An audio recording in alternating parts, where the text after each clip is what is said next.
오늘은 제가 6개월째 타고 있는 아베오 1.4 터보에 대한 리뷰를 한번 해보려고 합니다.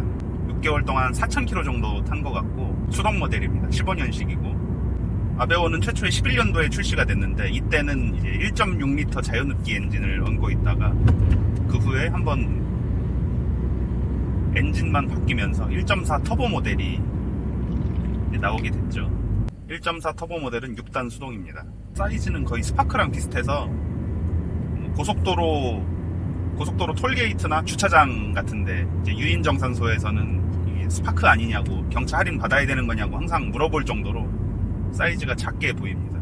이 아베오의 계보는 아무래도 젠트라라는 모델의 후속이라고 볼 수 있고요. 수출되는 나라에 따라 젠트라가 아베오로 팔리기도 했었습니다. 그래서 아베오는 젠트라의 후속이라고 보면 될 것 같고 생긴 것도 어떻게 보면 비슷하기도 합니다. 아베오의 특징은 아무래도 가격에 비해서 옵션이 좀 빈약하다는 걸 들 수가 있는데 있어야 될 것들이 많이 없긴 한 편입니다. 계기판을 보면 기능이 몇 개 없습니다. 제일 중요한 그 수온계가 없고 이 1.4 터보 엔진의 특성상 열이 많은데 이 수온 관리가 좀 어렵다는 단점이 있고 그러다 보니까 대부분의 아베오 오너들은 흡기온이나 배기온 관리도 할 겸 해서 이제 뭐 이런 식의 게이지들을 많이 다시는 것 같더라고요. 이 모델은 1.4 터보 수동 LS 모델 가장 기본이 되는 모델이라 그런지 안 그래도 없는 옵션이 더 떨어집니다. 예를 들어서 요새는 그 모닝도 되는 기능인데 블루투스에 꼭 제목도 안 뜹니다. LS 모델에는 원래 요 핸들 쪽에 리모컨이나 크루즈 컨트롤이 원래 안 달려 있는데 이 부분은 별도로 추가를 한 기능들입니다. DIY로 추가를 한 기능들입니다. 2단 기어비가 굉장히 깁니다. 2단으로는 거의 웬만한 시내 주행은 다 커버할 수 있을 정도로 길고 이 세팅이 연비를 위한 세팅인지 하여튼 가속에는 그렇게 유리한 세팅은 아닌 것 같습니다. 고속도로를 달려보면은 5단 기어가 거의 항속 기어 같이 들어가고 6단 기어는 언제 써야 될지를 모를 정도로 좀 그런 기어비가 이렇게 촘촘하지 않다고 할까요? 6단 기어를 제대로 써먹지는 못하는 그런 기분이긴 합니다. 시내 속도 내에서는 거의 2단, 빨리 변속하면 3단 정도면은 거의 제한 속도 내까지는 전부 커버가 무난하게 되기 때문에 오히려 2단, 3단의 포용력은 오히려 제네시스 쿠페 3.8 차량보다도 훨씬 좀 포용력이 좀 있다고 할까요? 그런 느낌입니다. 배기량이 1400cc다 보니까 자동차세가 좀 적게 나오는 거는 좋은 면이라고 봐야 되겠죠.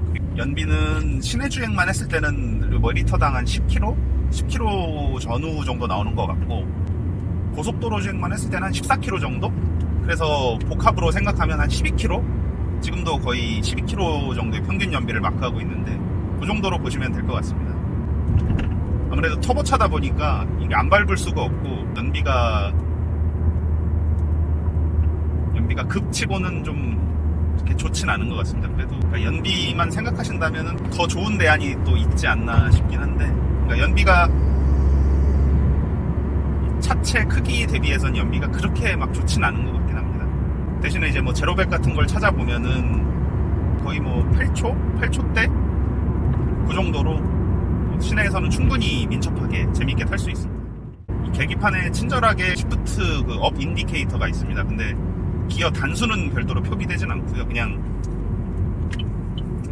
경제 운전을 위해서 뭐 기어 단수를 올려라 이런 개념이긴 한 것 같습니다. 근데 이거를 따라서 기어 변속을 하면 차가 힘이 없어서 좀 주행이 조금 어렵습니다.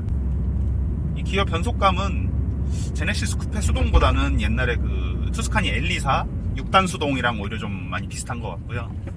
이 절도감도 어느 정도 있고 이 장난감처럼 들어가는 느낌? 그런 게 좀 재미가 있어.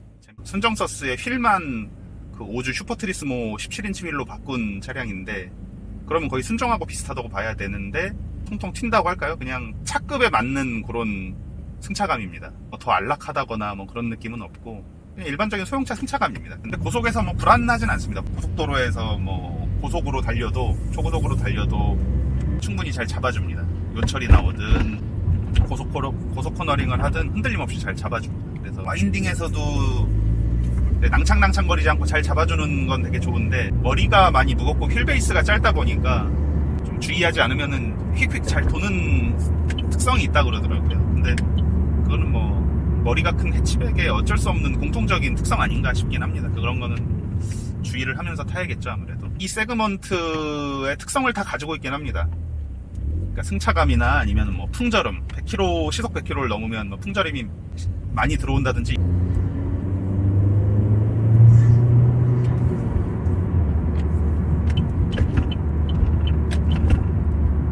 길거리에서 보기가 그렇게 쉬운 차량이 아니다 보니까 희소성은 좀 있는 것 같습니다. 이 다음 모델인 더 뉴 아베오까지 가면은 거의 뭐 길에서 보기는 참 어려운 차량이라고 생각이 되고, 단점이라고 한다면 쉐보레 부품값이 좀 비싸다는 거, 그거는 좀 단점이고, 또 정비 인프라가 딱히 이렇게 잘 갖춰진 것도 아니라서 좀 그런 점은 좀 불만입니다.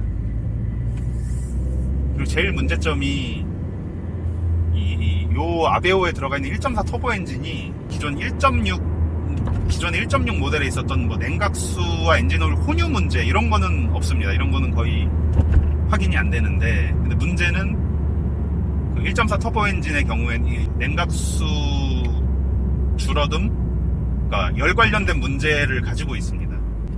이게 뭐 2차와 비슷한 뭐 트랙스의 경우도 그렇고, 뭐 현재 트레일블레이저는 좀 개선이 됐다고 들은 것 같긴 한데 그것도 뭐 정확히 모르겠습니다. 근데 어쨌든 이 아베오 1.4 터보 차량에 들어간 1.4 터보 엔진은 열 관련 이슈가 분명히 있는데, 수온 게이지가 없다 보니까 사제 게이지를 안 달고서는 열 관리가 안 되는 구조라 이게 앞뒤가 안 맞는 거죠.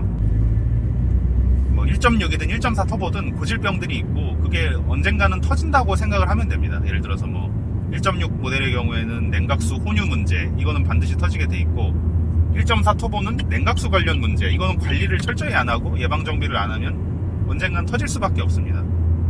근데 이게 뭐 10만 킬로 뭐 이때 오는 게 아니라 뭐 5만에서 올 수도 있고 4만에서 올 수도 있고, 이 차량도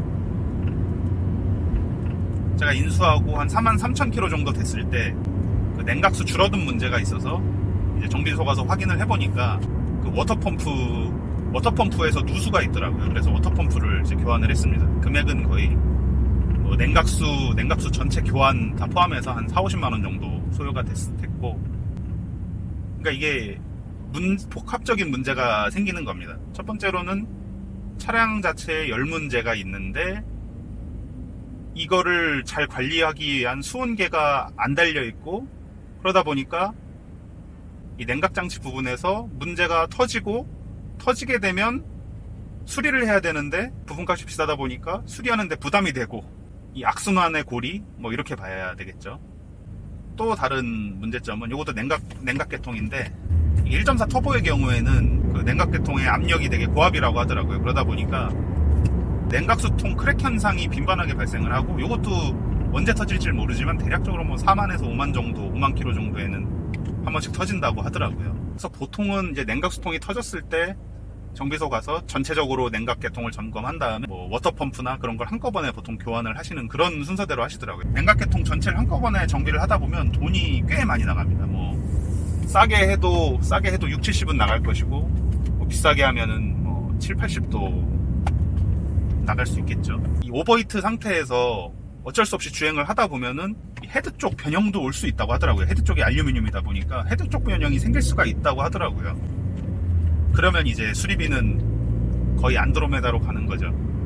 또 다른 고질병으로는 그러니까 터보, 그러니까 터빈에 크랙이 잘 간다는 점이죠. 소위 우리가 얘기하는 유리터빈이라는 문제인데, 모든 터보 차량은 사실 고속으로 달리다가 시동을 확 꺼버리면 크랙이 가는 경우가 당연히 있습니다. 그런 걸 감안해도 아베오는 좀 심한 편이다, 이렇게 좀 봐야 되겠죠. 이 터빈이 맛이 가서 교환을 하려고 하면 터빈이 싸지가 않습니다. 이게 터빈을 교환하게 재생 터빈으로 갈지 않는 이상 또 뭐 50만원, 60만원 이 정도는 그냥 가볍게 나간다고 봐야 되겠죠. 저도 그래서 운행을 하고 시동을 끄기 전에 항상 요 게이지를 통해서 약간 520도에서 530도 정도까지 배기온이 낮아졌나 확인을 하고 시동을 끄거든요. 그럼에도 불구하고 이제 이게 복불복으로 나타날 수가 있다고 하더라고요. 그런 터빈 크랙 증상이. 개인적으로는 제로백만 포기한다고 하면은, 제로백이나 가속 부분만 약간 포기한다고 하면은 오히려 관리 면에서도 더 넥스트 스파크가 더 좋은 대안이 될 수도 있다고 생각은 들긴 합니다, 개인적으로. 그럼에도 불구하고 이 차의 매력은 좀 명확하죠. 1.4 터보 엔진이 주는 그 펀치력이 되게 좋고, 북미 쪽에 튜닝 파츠가 좀 제법 많습니다. 이 차도 지금 볼라 배기로, GM 퍼포먼스 배기로 이제 바뀌어져 있는데 소리가 제법 괜찮습니다. 민폐가 되는 정도의 소리도 아니고, 이제 주행하다 보면은 존재감을 드러낼 수 있을 정도의 소리다 보니까. 시트는 순정 직물 시트인데 그 양옆을 그래도 잘 잡아줍니다. 그래서 승차감이 뭐 와인딩이든 고속이든 그렇게 나쁘지는 않은 것 같습니다, 순정치고는.